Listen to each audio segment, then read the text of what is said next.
చిన్న పిల్లల విషయంలో చాలా జాగ్రత్త వహించాలి. వారు బయటికి వెళ్లి ఆడుకుంటున్నప్పుడు ఒక కంట వారిని కనిపెడుతూ ఉండాలని పెద్దలే కాదు డాక్టర్స్ గూడా చాలామంది మనకు వార్న్ చేస్తూ ఉంటారు.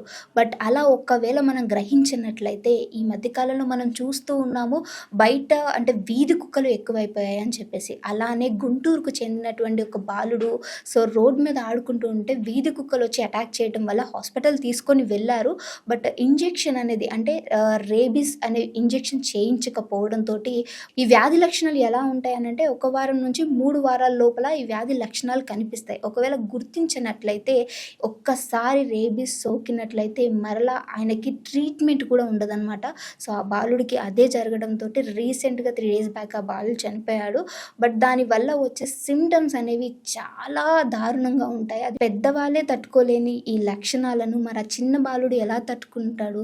అందుకనే మన ఇంట్లో ఉన్నటువంటి చిన్న పిల్లల్ని కొంచెం కేర్‌ఫుల్‌గా చూసుకోండి. మీకు పైన పిక్చర్ అనేది యాడ్ చేస్తున్నాము.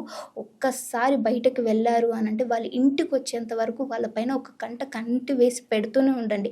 వీధి కుక్కల విషయంలో మరి ముఖ్యంగా జాగ్రత్త అనేది వహించండి. లేదు అనంటే ఈరోజు ఆ బాలుడే కావచ్చు, రేపొద్దున మన ఇంట్లో కూడా చాలామంది చిన్న పిల్లలున్నారు కాబట్టి ఒక కంట ఎప్పుడు వారిని కనిపెడుతూ ఉండండి.